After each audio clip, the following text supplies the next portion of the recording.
Ujawniamy ukryte motywy. Odsłaniamy fakty, teorie i tajemnice. Od odcisków palców po nagrania z kamer. Zbrodnie zapomniane przez czas, ale nie przez nas. Kryminalne opowieści zabiorą cię w mroczną podróż w głąb ludzkiego umysłu, gdzie rodzi się zbrodnia. Andy Polański zaprasza.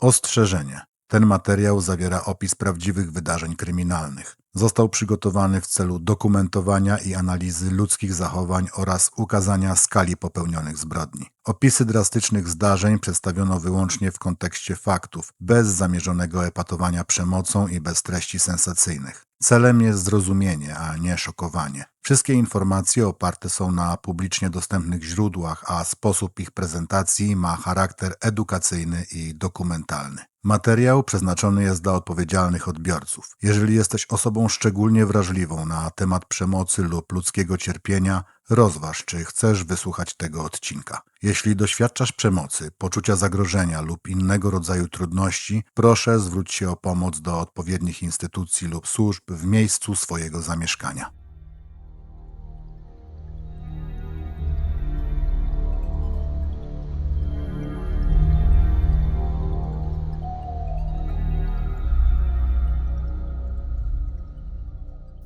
Siedemnastego maja 2008 roku patrol drogowy został skierowany na autostradę M6 w pobliżu miasta Stoke-on-Trent w Anglii. Zgłoszenie mówiło o potrąceniu pieszego. Funkcjonariusze spodziewali się najgorszego, ale kiedy dotarli na miejsce, zobaczyli dwie osoby stojące spokojnie na poboczu. Nic nie wskazywało na poważny wypadek. Byli nie tylko cali, ale wręcz zaskakująco opanowani. Kilka minut później sytuacja, która wyglądała na rutynową interwencję, miała zmienić się w jeden z najbardziej niepokojących i szeroko omawianych incydentów drogowych w historii nowoczesnej Wielkiej Brytanii. O życiu bliźniaczek Sabiny i Ursuli Eriksson wiadomo niewiele. Urodziły się w Szwecji 3 listopada 1967 roku. Miały starszą siostrę Monę i starszego brata Bjorna. W szkole uchodziły za dziewczyny trochę dziwne. Trzymały się na uboczu, rzadko nawiązywały relacje z rówieśnikami, a czasem, jak wspominano, bywały impulsywne, wręcz agresywne. W 2000 roku Ursula mieszkała w Stanach Zjednoczonych, a Sabina w Irlandii z partnerem i 2 dzieci. Co działo się w ich życiu pomiędzy 2000 a 2008 rokiem, pozostaje tajemnicą. Pewne jest jedynie to, że Sabina mogła spędzić pewien czas w USA z Ursulą, a nawet, że jej syn mieszkał tam z ciotką przez jakiś czas. Powód nie jest znany, a dokumentacja z tamtych lat praktycznie nie istnieje. W 2008 roku Ursula odwiedziła Sabinę w Irlandii. Nie wiadomo, czy był to zwykły rodzinny pobyt, czy też wizyta miała konkretny cel. Wiadomo jednak jedno, podczas tego czasu siostry były absolutnie nierozłączne. Tworzyły intensywną, wręcz hermetyczną więź, aż nagle we wczesnych godzinach porannych 16 maja 2008 roku bez uprzedzenia i bez jakichkolwiek wyjaśnień opuściły Irlandię. Następnego dnia, 17 maja, Sabinę i Ursulę zauważono w Liverpoolu, w Anglii. Prawdopodobnie przepłynęły promem z Irlandii. Siostry weszły do komisariatu policji przy St. Anne Street, gdzie Sabina zgłosiła obawy dotyczące bezpieczeństwa swoich dzieci. Dlaczego podróżowały do Anglii, aby o tym poinformować, skoro partner Sabiny i dzieci pozostawali wciąż w Irlandii? Do dziś pozostaje zagadką. Policja w Liverpoolu skontaktowała się ze służbami w Irlandii. Funkcjonariusze sprawdzili sytuację domową Sabiny. Wszystko było w porządku. Partner Sabiny powiedział irlandzkiej policji, że Sabina wybiegła z domu po kłótni. Otrzymała informację, że może skontaktować się z policją po powrocie, jeśli będzie miała jakiekolwiek obawy. Po opuszczeniu komisariatu bliźniaczki wsiadły do autokaru National Express jadącego do Londynu. Było około 11:30. Każda z nich miała przy sobie torbę i obie odmówiły umieszczenia bagażu w luku. Trzymały torby kurczowo na kolanach, jakby absolutnie nie chciały ich wypuścić. Po godzinie 13 autokar zatrzymał się na stacji Kill Service przy autostradzie M6. Nie jest do końca jasne, dlaczego kierowca zdecydował się na postój. Według relacji niektórych była to planowana zmiana kierowcy. Według innych autobus zatrzymał się wyłącznie dlatego, że Sabina i Ursula zachowywały się niepokojąco i sprawiały problemy. Bez względu na wersję, fakty są takie. Siostry wysiadły, mimo że nie był to zaplanowany postój. Kierowca, podejrzewając, że coś jest nie tak, odmówił ponownego wpuszczenia ich do autokaru, ponieważ bliźniaczki nie zgodziły się, aby przeszukał ich torby. Kiedy kierowca przekazał sprawę pracowniczce stacji, Melisie Dalton, stwierdził po prostu, że to jest jej problem. Melissa zaczęła obserwować siostry i ich zachowanie wzbudziło w niej niepokój. Sabina i Ursula ściskały swoje torby obiema rękami, jakby od tego zależało ich życie. Sposób, w jaki się poruszały, szeptały i odchodziły od ludzi, wyglądał tak, jakby coś planowały. Ich postawa była tak nietypowa, że Melissa zaczęła obawiać się, iż mogą mieć w torbach coś niebezpiecznego. Dlatego jak najszybciej zadzwoniła na policję. Policja pojawiła się na miejscu wkrótce po zgłoszeniu i porozmawiała z bliźniaczkami. Po krótkiej ocenie funkcjonariusze nie uznali, aby działo się coś niepokojącego. Powiedzieli Melisie, że siostry zamierzają dotrzeć do Londynu i że nie ma żadnego problemu. Zostawili Sabinie i Ursuli numer telefonu do przewoźnika autokarowego, aby mogły ustalić, którym kolejnym kursem pojadą dalej. Ale zamiast wsiąść do innego autobusu, bliźniaczki zaczęły iść wzdłuż autostrady M6. Autostrada M6 jest monitorowana przez sieć kamer, które obserwuje Centrum Kontroli Highway Agency w Birmingham. O godzinie około 3:20 po południu operatorzy dostrzegli na nagraniu dwie kobiety idące wzdłuż pasa rozdzielającego jezdnię. Po obu stronach miały metalowe bariery, ale mimo to było to skrajnie niebezpieczne miejsce. Piesi nie mają tam prawa się znajdować. Na miejsce wysłano patrol Highway Agency. To nie policja. Ich zadaniem jest utrzymywanie płynności ruchu, zabezpieczenie incydentów i ustawianie blokad czy objazdów, jeśli dochodzi do wypadku. Nie zatrzymują kierowców, nie wypisują mandatów. Gdy bliźniaczki zobaczyły samochód patrolowy, nagle wybiegły z pasa rozdziału prosto na jezdnię, przed nadjeżdżające z dużą prędkością pojazdy. Kierowcy musieli gwałtownie hamować i wykonywać ostre manewry, aby ich nie potrącić.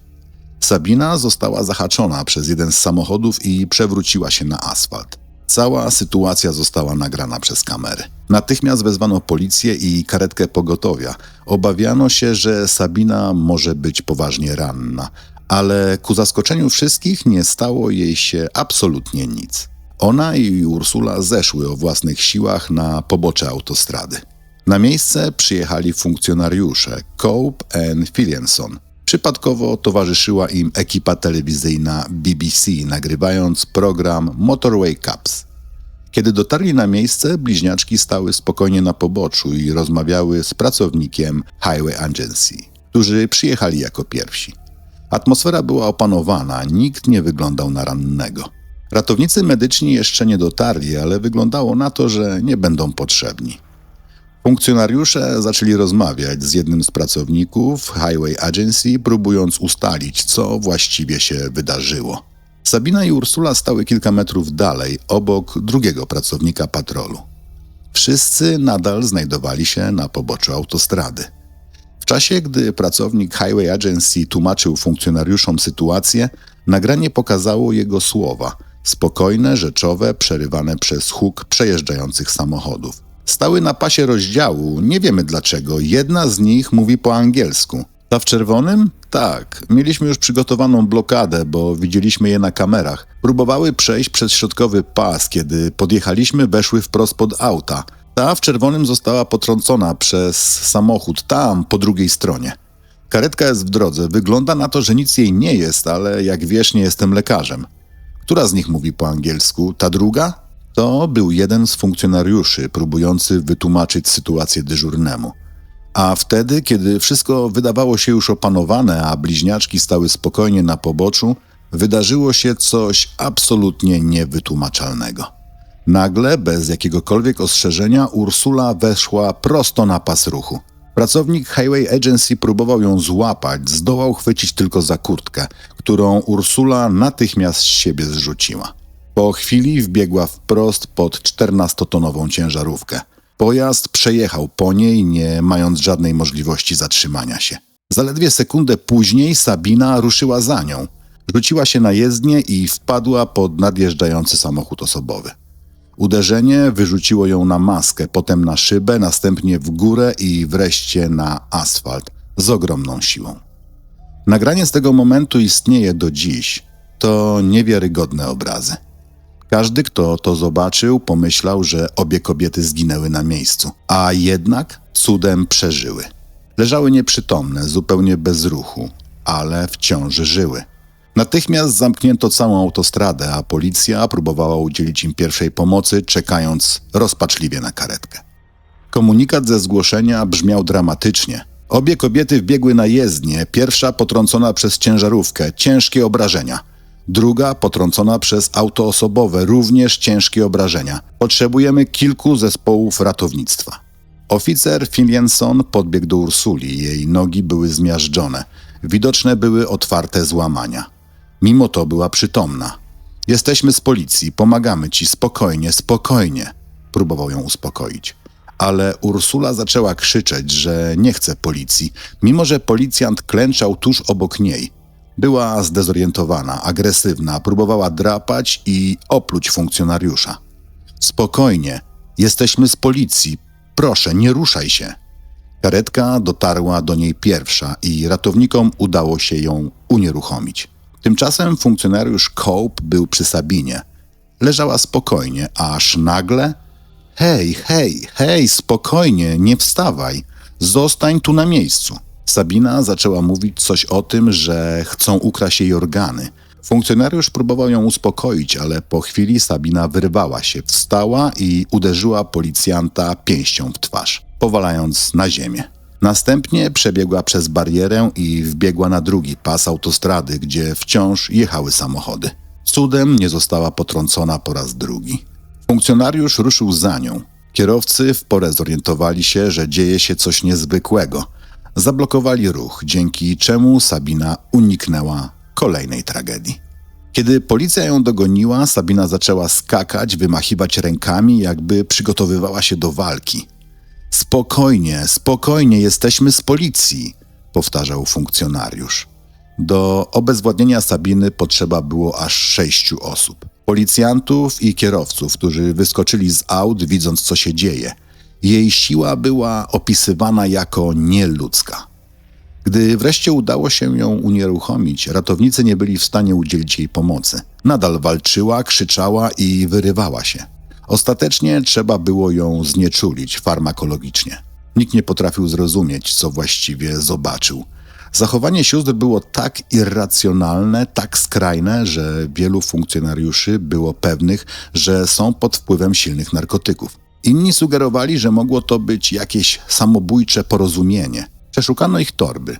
W środku były telefony komórkowe, jeden paszport, ale brakowało jakichkolwiek dokumentów drugiej siostry. Obie trafiły do szpitala. Ursula była w stanie krytycznym. Sabina, ku absolutnemu zdziwieniu wszystkich, miała jedynie drobne obrażenia i została wypisana po 5 godzinach. Nie przeprowadzono pełnej oceny psychiatrycznej. Policja, lekarze, psychiatra i pracownik socjalny uznali, że nie ma podstaw, by ją zatrzymać. Po wypisie ze szpitala Sabina została zabrana na komisariat. Na komisariacie Sabina zachowywała się już zupełnie inaczej. Spokojna, uprzejma, wręcz nienaturalnie wyluzowana.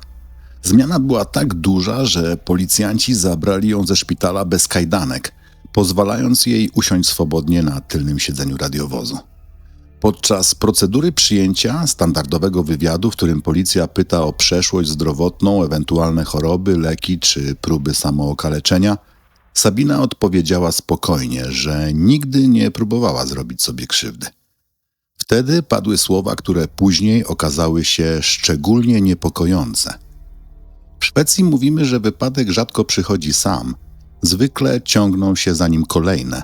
Czasem 1, czasem 2. Brzmiało to jak ponury omen. Sabina została oskarżona o wtargnięcie na autostradę oraz napaść na policjanta. Nie miała wcześniejszej karalności. Podczas całej procedury ani razu nie zapytała o siostrę. Nie sprawdzała, czy żyje, czy coś jej dolega. Jakby to, co wydarzyło się na M6, nigdy nie miało miejsca. W jej rzeczach ani na jej ciele nie znaleziono żadnych narkotyków. To samo dotyczyło Ursuli. Jej krew przebadano w szpitalu, wynik był całkowicie czysty. Zero alkoholu, zero śladów jakichkolwiek substancji. Sabina, która odniosła lekkie obrażenia, nie miała pobranej krwi. Lekarze nie mieli ku temu wskazań medycznych. A policja nie mogła nakazać wykonania takiego badania przy tak drobnych zarzutach. Ale skoro Ursula miała wyniki czyste, logiczne jest, że Sabina prawdopodobnie również.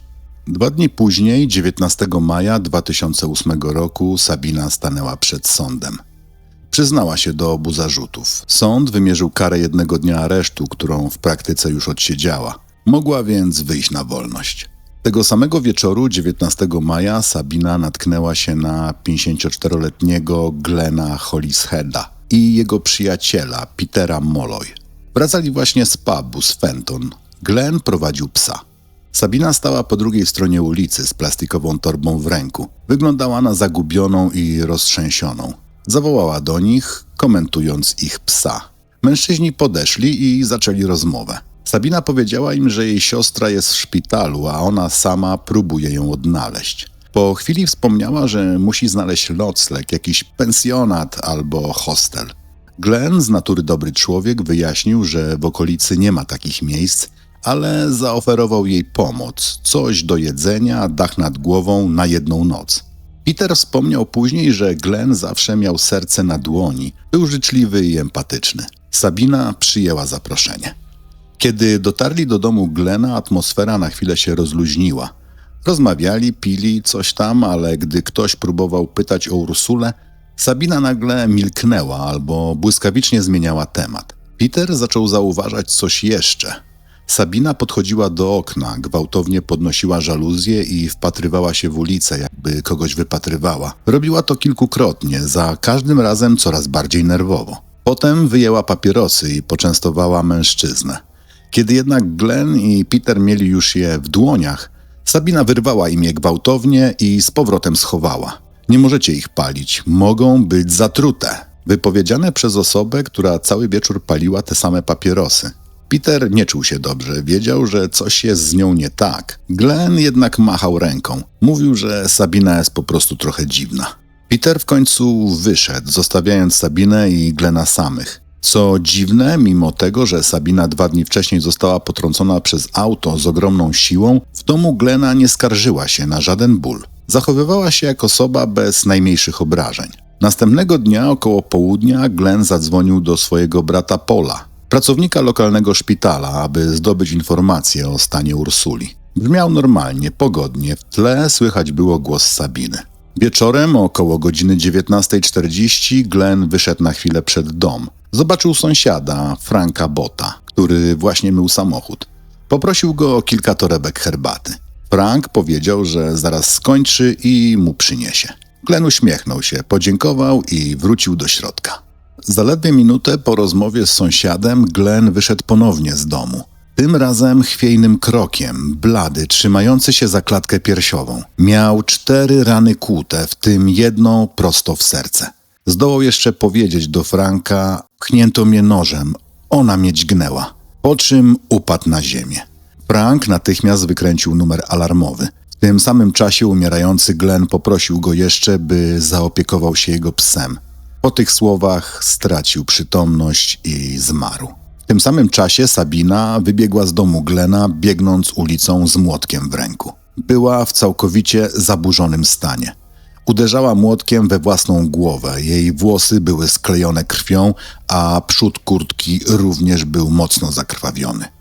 To zachowanie zauważył przejeżdżający kierowca Joshua, który zatrzymał auto i próbował wyrwać Sabinie młotek, zanim zrobi sobie jeszcze większą krzywdę.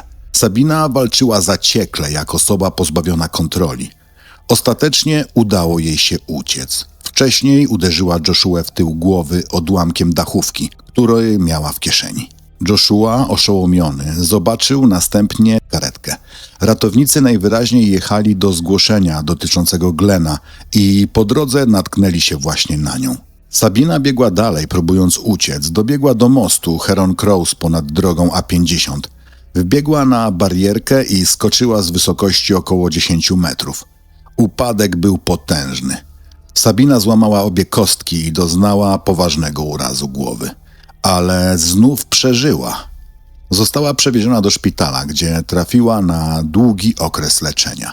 W tym czasie policja zabezpieczała dom Glena. W kuchni widać było, że przygotowywał właśnie posiłek. Na nożu, który okazał się narzędziem zbrodni, znaleziono DNA Sabiny. Jej zakrwawiona kurtka i pierścionek również zawierały materiał genetyczny Glena. Sabina przebywała w szpitalu aż do września. Po wyjściu została oficjalnie oskarżona o zabójstwo.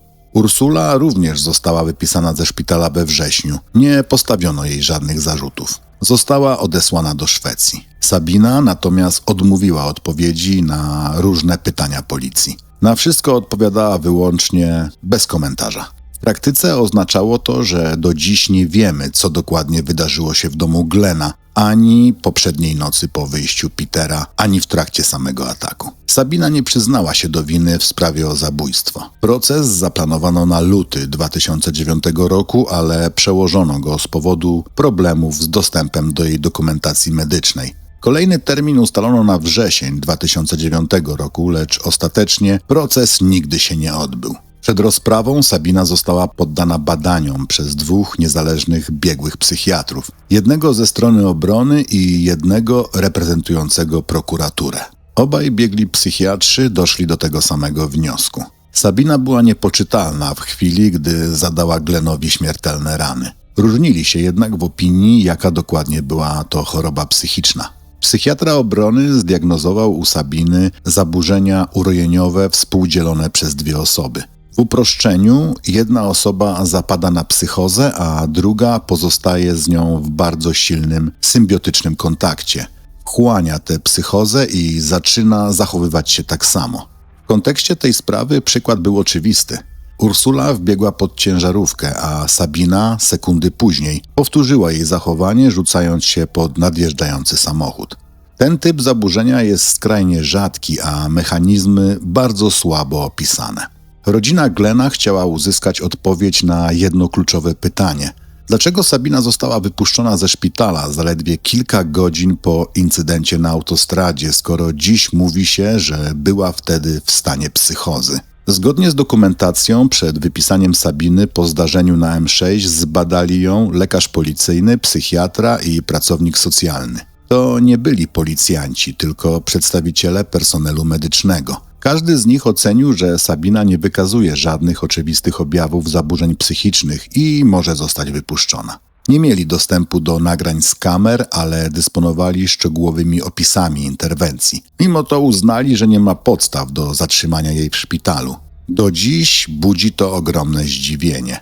Jak to wytłumaczono? Pojawiły się 2 główne teorie. Pierwsze, bardzo krótkotrwały epizod psychozy. Tego typu stany mogą pojawiać się nagle i równie gwałtownie ustępować, co teoretycznie mogło sprawić, że Sabina wyglądała na stabilną, gdy była badana. I drugie, działanie środka uspokajającego. Sabina została na miejscu zdarzenia na autostradzie opatrzona przez zespół opieki medycznej, a pozostałości środka, który dostała, mogły jeszcze działać, wyciszając jej zachowanie podczas oceny psychiatrycznej.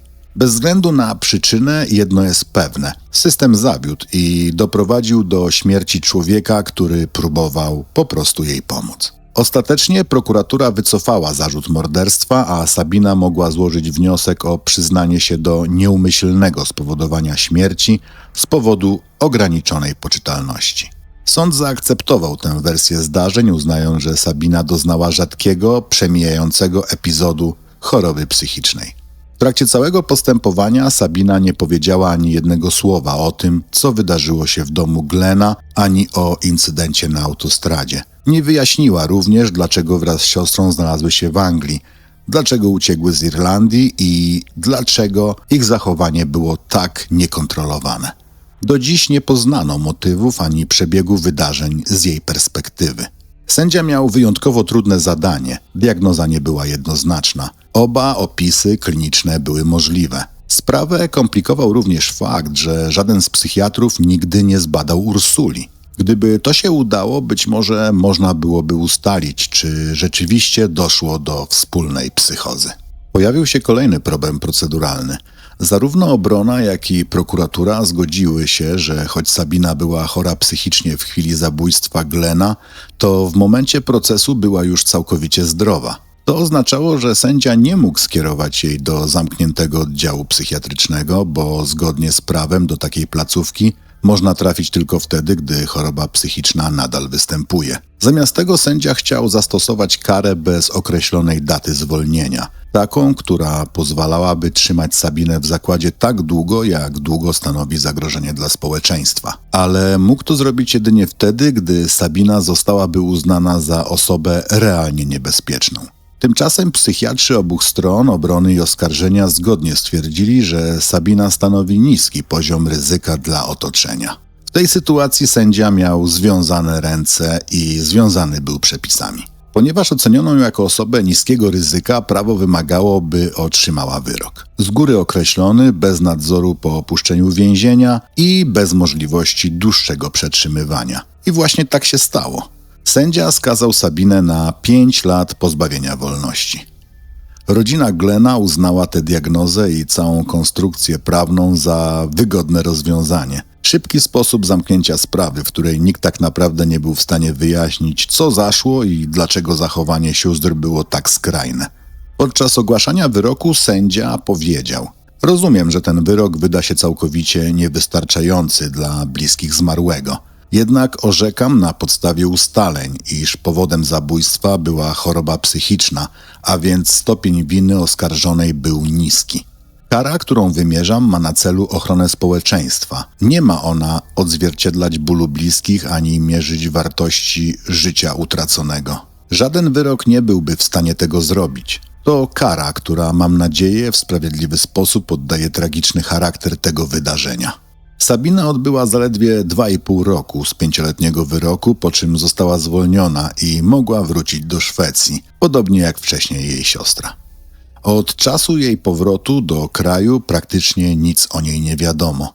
Jeżeli rzeczywiście cierpiała na którąkolwiek z rozważanych chorób psychicznych, istnieje możliwość, że Sabina może w przyszłości ponownie wejść w stan psychozy. Dokładnie taki, jaki towarzyszył wydarzeniom na autostradzie i w domu Glena. Sprawa sióstr Sabiny i Ursuli Eriksson pozostaje jednym z najbardziej zagadkowych i niepokojących epizodów we współczesnej historii brytyjskiej kryminologii. To opowieść, która wymyka się prostym kategoriom. Nie ma tu klasycznego motywu, nie ma planu, nie ma racjonalnego ciągu decyzji. Są za to dwa identyczne organizmy, biologicznie i emocjonalnie, reagujące w sposób, którego nie potrafiła przewidzieć ani policja, ani lekarze, ani system sprawiedliwości. Wszystkie wydarzenia od desperackiego biegu po M6 przez napad, paranoi w domu Glena, aż po dramatyczny skok z wiaduktu można próbować wytłumaczyć diagnozami psychiatrycznymi. Ale żadna z nich nie daje pełnej odpowiedzi. To, co wydarzyło się w maju 2008 roku, wciąż pozostawia więcej pytań niż odpowiedzi. Dlaczego Sabina i Ursula opuściły Irlandię bez słowa? Co działo się między nimi w dniach poprzedzających pierwsze incydenty? Dlaczego ich zachowanie zmieniało się tak gwałtownie od pozornego spokoju do skrajnej agresji? I dlaczego po latach ciszy żadna z nich nie zdecydowała się opowiedzieć, co naprawdę wydarzyło się na M6 i w domu Glena? Po odbyciu kary Sabina wróciła do Szwecji. Od tamtej pory żyje poza zasięgiem mediów, nie komentuje sprawy, nie udziela wywiadów. Nie wiadomo, czy utrzymuje kontakt z Ursulą. Nie wiadomo też, czy otrzymała jakąkolwiek długoterminową pomoc psychiatryczną. Jedyną pewną rzeczą jest to, że Glen, człowiek, który okazał pomoc obcej osobie w potrzebie, zginął, próbując zrobić coś dobrego. Jego rodzina wciąż uważa, że system zawiódł, wypuszczając Sabinę po incydencie na autostradzie bez głębszej diagnozy i bez ochrony społeczeństwa przed możliwym nawrotem psychozy. Historia sióstr Eriksson to przestroga. O zawodnych procedurach, o niewidocznych chorobach umysłu, o cienkiej granicy między racjonalnym światem a nagłą, niekontrolowaną utratą kontaktu z rzeczywistością. To także opowieść o tym, jak decyzje podejmowane w ułamku sekundy mogą na zawsze odmienić życie przypadkowych ludzi. I zanim się pożegnamy, wyobraźcie sobie dwie siostry, które nie spożywając narkotyków, nie będąc pod wpływem alkoholu, bez wcześniejszych epizodów choroby psychicznej w ciągu kilkunastu godzin dokonują serii dramatycznych, destrukcyjnych i tragicznych wyborów. Ursula przeżyła potrącenie przez ciężarówkę, Sabina 2 wypadki, skok z mostu i ostatecznie atak na człowieka, który okazał jej współczucie i pomoc. I co po tym wszystkim zostaje? Cisza, niewypowiedziane słowa i poczucie, że prawda leży gdzieś pomiędzy traumą, zaburzeniem, desperacją a ucieczką, razem z milczeniem Sabiny. Dziękuję, że byliście ze mną do samego końca tego odcinka. Jeżeli podoba Wam się moja praca, pamiętajcie, że subskrypcja to najszybsza i całkowicie darmowa forma wsparcia. Jeden prosty gest naprawdę pomaga rozwijać ten projekt, za co bardzo dziękuję. Ogromne podziękowania kieruję także do patronów i wszystkich wspierających kanał. To dzięki Wam mogę tworzyć dłuższe, dokładniejsze odcinki i opowiadać te historie z pełnym zaangażowaniem. Wasza pomoc jest realna i widoczna w każdym nowym materiale. Zachęcam Was też do interakcji pod odcinkiem. Podzielcie się swoimi przemyśleniami, teoriami i pytaniami. Wasze komentarze budują tę społeczność i pomagają mi tworzyć coraz lepsze treści. Do usłyszenia w kolejnym odcinku. Dbajcie o siebie.